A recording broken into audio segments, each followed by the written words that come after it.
ಬೇರೆ ಬೇರೆ ಊರುಗಳಿಂದ ಪಟ್ಟಣಕ್ಕೆ ಬರುವ ಸೀಟ್ ಆಟೋಗಳ ಕಿರಿಕಿರಿ ತಪ್ಪಿಸುವಂತೆ ಹಾಗೂ ಬಸ್ ಹತ್ತುವ ಪಾದಚಾರಿಗಳು ಅನುಭವಿಸುವ ತೊಂದರೆ ಮತ್ತು ಬೀದಿ ಬದಿ ವ್ಯಾಪಾರಿಗಳ ವ್ಯಾಪಾರಕ್ಕೆ ತೊಂದರೆ ತಪ್ಪಿಸುವ ವಿವಿಧ ಸಂಘಟನೆಗಳು ಜಂಟಿಯಾಗಿ ಪಟ್ಟಣ ಪಂಚಾಯಿತಿ ಅಧ್ಯಕ್ಷರಿಗೆ ಮನವಿ ಸಲ್ಲಿಸಿದರು.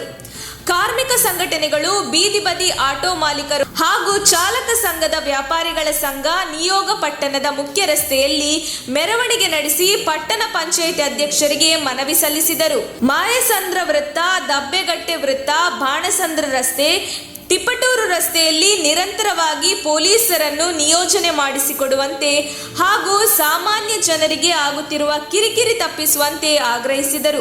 ಈ ಬಗ್ಗೆ ಪ್ರತಿಕ್ರಿಯೆ ನೀಡಿದ ನೂತನ ಪಟ್ಟಣ ಪಂಚಾಯತ್ ಅಧ್ಯಕ್ಷ ಚಿದಾನಂದ್, ಈ ಬಗ್ಗೆ ಸಭೆ ಕರೆದು ಪೊಲೀಸ್ ಇಲಾಖೆ ಅಧಿಕಾರಿಗಳಿಗೆ ಸೂಕ್ತ ಕ್ರಮ ಕೈಗೊಳ್ಳುವಂತೆ ಸೂಚನೆ ನೀಡಲಾಗುವುದು ಎಂದರು.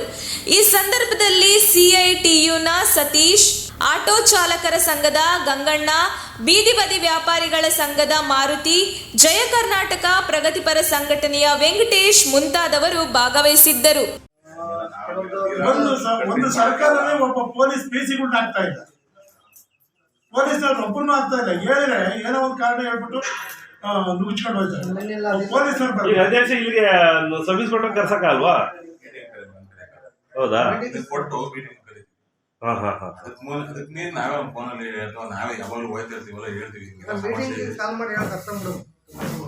ಯಾಕೆ ಅಂತಂದ್ರೆ ಅಲ್ಲಿ ಸಮಸ್ಯೆ ಆಗಿರೋದು ಏನು ಅಂತಂದ್ರೆ, ನಾವು ಯಾವುದೋ ಆಟೋದವರಿಗೆ ಏನು ಅಧ್ಯಕ್ಷ, ಯಾವುದೋ ಆಟೋದವರಿಗೆ ನೀವು ಆಟೋದಲ್ಲಿ ನೀವು ಜನ ತುಂಬಿಕೊಂಡು ಹೋಗಬೇಡಿ ಅಂತ ಹೇಳ್ತಾರಲ್ಲ. ಯಾಕೆಂದ್ರೆ ಅವ್ರದ್ದು ಹೊಟ್ಟೆಪಾಡು, ಅದ್ರ ಜೊತೆಗೆ ನಾವು ಬದುಕಬೇಕು, ಬೇರೆಯವರು ಬದುಕಬೇಕು. ಹೌದಲ್ವಾ ಅಧ್ಯಕ್ಷ? ನಾನು ಹೇಳೋದು, ನಾವು ಬದುಕಬೇಕು, ಬೇರೆಯವರು ಬದುಕಬೇಕು. ಆಟೋದಾರ ಹೆಂಗೆ ಅಂತಂದ್ರೆ, ಅಲ್ಲಿ ಬೀದಿ ಬದಿ ವ್ಯಾಪಾರಿಗಳು ಕರೆಕ್ಟಾಗಿ ಅಡ್ಡ ನಿಲ್ಸ್ಕೊಂಡ್ಬಿಟ್ಟಿರ್ತಾರೆ 4-5 ಆಟೋಗಳನ್ನ. ಈಗ ಒಂದಾದ್ಮೇಲೆ ಒಂದು ಹೋಗಿ, ನಮ್ದು ಅಬ್ಜೆಕ್ಷನ್ ಇಲ್ಲ. ಈಗ ಅವ್ರು ವ್ಯಾಪಾರ ಮಾಡ್ಕೊಳ್ಳೋದು ಬೇಡವಾ ಬೀದಿ ಬದಿಯವರು? ಅಲ್ಲಿ ಇನ್ನೂ ಒಂದು ಸತೀಶ್ ಏನಾಗುತ್ತೆ ಗೊತ್ತಾ, ಆಟೋಗಳು 5-6 ಆಟೋಗಳು ಏನಾಗಿ ನಿಲ್ಸ್ಕೊಂತಾರ. ಆಮೇಲೆ ಇವರು ಯಾರೋ ಟ್ಯಾಕ್ಸ್ ಮೇಲೆ ನಿಲ್ಸ್ಕೊಂತಾರ. ಅಂಗಡಿಗಳಿಗೆ ಏನು ವ್ಯಾಪಾರ ಆಗಲ್ಲ.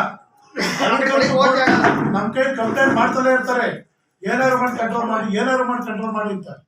ನಾವು ನೋಡಿ ನೋಡಿ ಸಾಕಾಗಿ ತೀರಾ ಬಿಸಿಮೀರಿ ರೋಜ್ ಹೋಗಿದ್ಕೆ ಇವಾಗ ಈ ಸ್ಟೆಪ್ ತಗೊಂಡಿರ್ತೀವಿ. ನಮ್ಗೇನು ಯಾರ ಮೇಲೆ ನಮ್ಮ ತುಮಕೂರು ಮಾಧ್ಯಮದ ವಿಶೇಷ ಸುದ್ದಿಗಳನ್ನು ನಿರಂತರವಾಗಿ ಪಡೆದುಕೊಳ್ಳಲು ಚಾನೆಲ್ ಅನ್ನು ಸಬ್ಸ್ಕ್ರೈಬ್ ಮಾಡಿ. ಕ್ಷಣ ಕ್ಷಣದ ಸುದ್ದಿಗಳಿಗಾಗಿ www.nammathumakuru.com ಗೆ ಭೇಟಿ ನೀಡಿ.